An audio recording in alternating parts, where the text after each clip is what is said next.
Jesus, I crave to know you, just to know you will satisfy my soul. Hey everyone, thanks for tuning in. This is episode number 212. Thank you for taking the time to join me as we continue our way through lessons in Luke. Today we are on chapter 17, and so I appreciate you for taking the time to follow along with us on this journey. So we'll just jump right into the portion of Scripture that I wanted to just highlight as we kind of draw these lessons out of particular Scripture. So it's Luke 17, and we're going to start in verse 5 and read a few verses here in what Jesus says regarding faith. So verse 5 says, "The apostles said to the Lord, 'Increase our faith.'" That's a good thing to pray, wouldn't you think? I definitely think it is a good thing to pray. But notice what Jesus says in verse 6. He replied, "If you have faith as small as a mustard seed, you can say to this mulberry tree, 'Be uprooted and planted in the sea,' and it will obey you." This is a response, really, of much debate. Some you would ask, they would conclude that, well, Jesus didn't really mean that if you had a particular amount of faith, you could say to this tree, "Be uprooted and planted in yourself, or throw yourself into the sea, and it will obey you." He didn't really mean that. This was more of kind of an analogy, just almost like perhaps a parable or some type of imagery to express a point. And you definitely be entitled to that perspective. I do, though.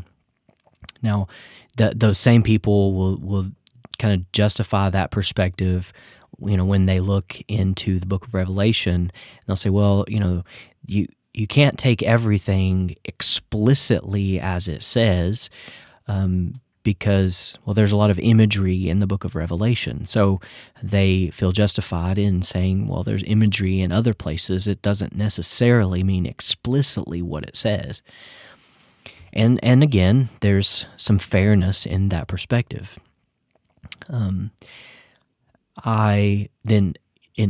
Other people you would come across, they would say it says what it says and it means what it means. And so I myself tend to be of the mindset that we need to take Scripture more at face value. Stop trying to kind of explain away certain parts of it. And so I do believe that when Jesus says, if you have the faith as small as a mustard seed, you can tell this tree to uproot yourself and be planted in the sea, and it will obey you. Can I explain that? No. I have no idea how that would even be or be possible. I've never seen that happen. I've never heard it happen. But if Jesus says something like that, then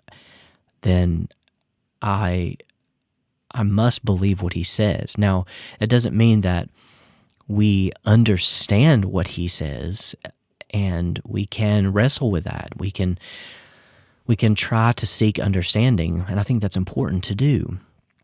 But I think that what he says here is of great importance, because one thing that he sheds light on is the response to the apostles' desire for greater faith.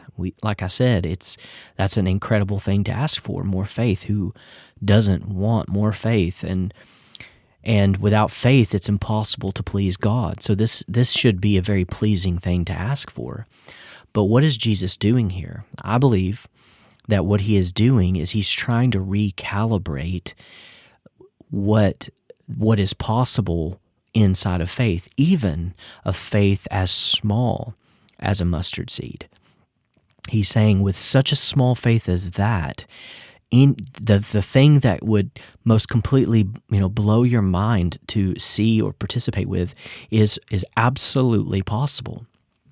And to me, that's encouraging, because I think many times, we see throughout Scripture the importance of how important faith is, and it's your faith that makes you whole. Jesus says those words many times throughout the Gospels to demonstrate someone's level of faith that led to healing. And we see this many times in kind of the healing circle, is it's connected to faith. And many times we feel like when healing doesn't happen, we think that it's because of our lack of faith, because we know in the Scripture it says your faith has led to this. And so if I can just believe enough, then X, Y, Z can happen. And while we don't necessarily understand the reason for the way God goes about something, we can rely on the truth of His Word. So I believe that's, for me, I find great encouragement in this, because I think what Jesus is telling them, and He's telling me, and I think I'm telling you, is it's not about your faith being so insufficient. In fact, the faith that you have, even if it's the size of a mustard seed, which you may know is one of the smallest seeds that would come, originally, even though your faith may be so small as that, extraordinary things can come from it. Even if it's so tiny, you could barely handle just one component of it. And so I think that's something that I think Jesus is reinforcing here. I think he's telling them, you don't need this faith that, what we would say, faith that can move mountains. We would think of it as this mountainous faith, but really it's faith even in its decrepit, tiny, miniature size, can produce more than we can ever imagine.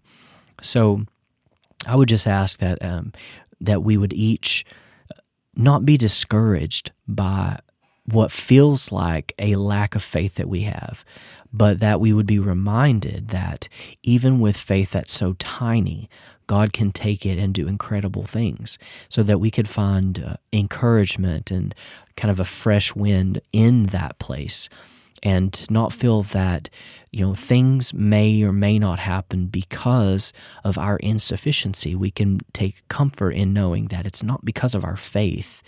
It's just maybe the Lord's plan is different than ours. And that happens quite frequently. And we would just ask that God would bring us along and help us to understand what His will and plan is, His desire, so that we can partner with it. Because if we try to do our own thing, our own approach, it's bound to fail if it doesn't fail from the start. So just be encouraged, and I hope that this gives you, kind of uplifts any broken or battered spirit. So thank you for being with me on this one.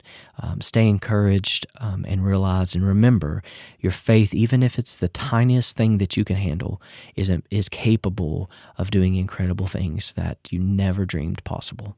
So I bless you, and we'll see you on the next one. God bless. It means that I'm close to you. I would trade 1,000,000 lifetimes for a moment here with